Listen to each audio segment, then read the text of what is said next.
Thank you very much for this invitation in the name also of the entire team of the Observatory of South Tyrol and the Center for Advanced Studies, which is the organization that is hosting this observatory. I'm here today to just give you some additional insights about the participatory processes we set up along the way. And to start with, let me just introduce a little bit the context in which this observatory started its own journey. The context is an institute for advanced studies of URAC research, a private research institution that took the initiative together with the local destination management organization, the DMO, so-called IDM. And I want to thank also the partners from IDM for being present today and listening to this presentation and being hardly engaged with the activities along sustainable tourism on site. And the initiative took place in 2018 for the destination South Tyrol.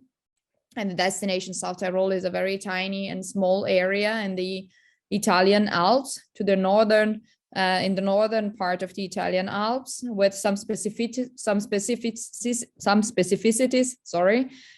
including 3 official languages spoken at local level, a lot of cultural variety and a particular history, and a great success, I'd say, in developing tourism. Imagine this is a region with 500,000 inhabitants, hosting in 2019 around 33 million overnights.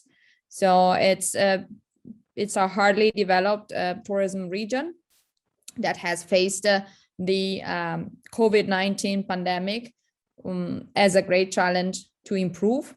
I think the region has taken advantage of this very special and difficult moment to rethink about the development model for tourism and to try to focus on sustainability the right way, approaching it with a data-driven approach. As you can see, the percentage change in arrivals and overnights due to the pandemic was quite significant in 2020. The summer season was better in 2021, but we still don't know what will happen on the data for the entire year. So within this context, it was 2018 when URAC, with the partnership of the local DMO IDM, decided to start the journey. Now it's been a couple of years we've been working on our observatory, and we've tried to set up different activities, including a contribution at local level, I'd say, and a contribution at international level. We're proud to be one of the many observatories that have been asked for counseling or for help when a new observatory was set up at international level. But we are also proud to have had the possibility to use and to apply the principles and the goals of the SDGs at local level, finding ways of measuring sustainable tourism for very specific challenges. I liked very much today's meeting because it was an occasion to repeat that sustainability, once you apply it, becomes more concrete, and you really find out that different challenges are really specific at local level. You can't find them somewhere else, and you need to tackle the problems that also the local communities feel around around tourism on site. What did we do in these 3 years of activity? And these first 3 years, we set up a systematic monitoring and regular monitoring of tourism performance. We were lucky in having quite a lot of data we needed just to collect and to organize. So we had 29 indicators from the very beginning. Now we do have 31 indicators. We include quantitative and qualitative indicators. That means that for some issue areas, for some topics, we have qualitative aspects. For instance, for culture, we do have an issue area, an additional one around culture, and there we are working with qualitative methodologies. And we use this second and third year, so 2019 and 2020, to do a fine tuning of our indicators. And we did it with stakeholders and for local stakeholders. We refined many issue areas, particularly those that were more technical, because we felt that we needed a lot of support from experts of the specific fields, for instance, including biodiversity experts or experts in water treatment, in water management, experts in energy management. It's not so easy to have good indicator and well-interpreted indicator for each and every issue area that is mandatory or chosen by the destination. So to sum up, we have 13 issue areas, 3 dimensions of sustainability, including 1/4 that is culture that we introduced last year, and 31 indicators. Now they're all published in our website. You can see the link on the slide. And we sum up the results of the monitoring work on a yearly report we publish on the website. The report for 2021 will come up in a few days. This report is also very often translated and submitted to partners to discuss the results of the monitoring together with them, and is presented, of course, in the annual stakeholder meeting. What about the networking activities and the involvement and participation of stakeholders? Well, from the very beginning of our activity, we decided to focus on the topics that also stakeholders felt to be important. That's why we did at the very beginning of the journey of our observatory, of the activity of our observatory, we did a first qualitative analysis with 26 interviews and participants that were highlighting the most important issues at local level. That's how we defined 13 issue areas, and not just the originally 9 and nowadays 11 that are mandatory. So we identified additional issue areas, including mobility, based on the needs and desires and problems of local stakeholders. Every year we organize an annual stakeholder meeting, but we felt it was not enough to involve stakeholders the right and the proper way. That's why we introduced a new format called think tanks, and I will report on that in a few seconds, because we felt we needed to have experts for specific issue areas, having specific expertises.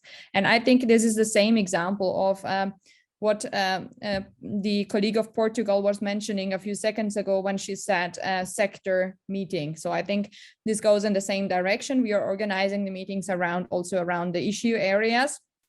But the idea is the same. You need sometimes to have expert on specific issues of sustainability. We did a lot of bilateral meetings at the very beginning to agree on the availability and level of analysis of data with data providers. And we were involved in many different initiatives that are running now, including local green awards. We were part of it as a juror. We co-designed studies for other institutions that were monitoring sustainability at more detailed level. Let me show you some examples of this. These are the pictures of our stakeholder meetings taking place, and every time in a different room, in a different organization. It's a detail maybe, but it's also a hint to make sure that we involve people and we move towards their rooms and their areas and their places. We were involving different stakeholders in this way. We had around 20 participants at the first stakeholder meeting. That's the picture on top. Around 13 in the second meeting. During the pandemic, we did it anyway when it was possible in presence. It was only 11 participants we had, but then we decided to go for an online format with 26 participants. You can imagine the region is not very big, and we involved quite a lot of different representatives of different organizations. One of the most important organizations is IDM. I mentioned it already. We have also the support of the local hotel federation and the government, of course, you see the logo here, and many other organizations that are also pioneer in the implementation of sustainability, including Klima hotels and many other organizations. The idea of the stakeholder meeting that we organize is not just to transfer what we monitor, it's also to give the stage to some stakeholders that are good in doing something at local level. That's why we always have two external experts that come from the local community and that have done something special when it comes to the monitoring of sustainability. That's how we interpret this, this stakeholder meeting. It lasts more or less 2 hours normally, or 3 hours, and we try to involve also external experts, as I said. The more specific meetings, we organized the so-called think tanks, were around specific topics in which there were no good indicators, in our opinion, in the literature, and we could not alone define the most effective indicators. So we did this indicator fine-tuning with different stakeholders that were experts of the specific field. In the first case, it was spatial planning, and we improved through the GIS, through the use of GIS instruments, we improved the monitoring of the use of land based on this think tank. And the second think tank, we had culture and tourism, so the issue area 13. And in that case, we discussed around cultural preservation and commodification and how to improve this preservation of culture around specific events and practices and traditions. Okay, the idea is to fine-tune the indicators, as I said before, sometimes to redo the work around the indicators, sometimes to discuss about their usefulness, about their effective use in practice, so that the indicator can fit the need of the policymakers in the end. This is an example of the project I was mentioning before around culture.